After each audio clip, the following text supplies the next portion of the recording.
Well, that hasn't gone according to plan. England are 218 for 4 heading into day 4 of this second test here at Newlands in Cape Town. A lead of 264, a commanding position for the tourists.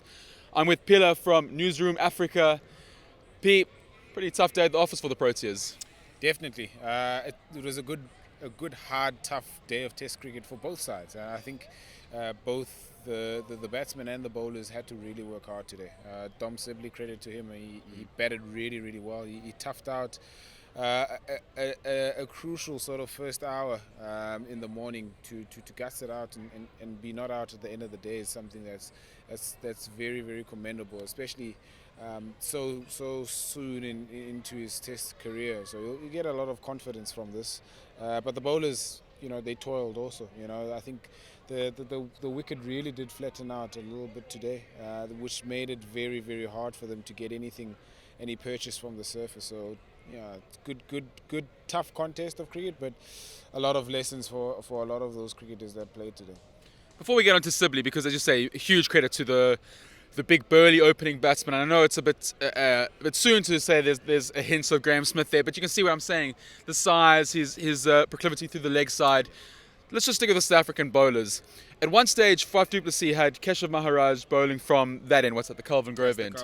From the Calvin Grove end. And in one over, he had a man catching at leg slip. Yeah. Then he moved him to catching at short mid wicket. Then he moved him to catching at extra cover. And for me, that doesn't point to a captain who knows how he wants to get a wicket. Do you think that Faf du Plessis looks a bit aimless at times, and not just him, but the whole of the South African attack?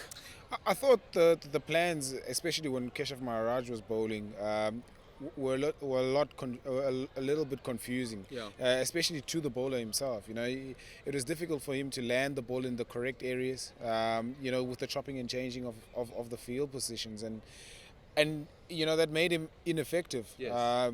As compared to a guy like Dom Bess, who should play the same similar role as Keshav Maharaj in the England side. He bowled accurately yesterday because of the assistance from the captain and the good and intelligent and simple field placings that Joe Root had yesterday. So I thought they could have utilized Keshav Maharaj a lot better today in terms of just drying up one end and allowing the seamers who've had a big workload over the last sort of test and a half in really trying conditions. It was hot in Centurion, it was hot here in the first 2 days. So it would have helped to give Keshav Maharaj simple fields that he could bowl to and dry up the runs. But yeah, it looked really aimless today. Mark Boucher in the presser just described Keshav Maharaj as a work in progress or something to that effect.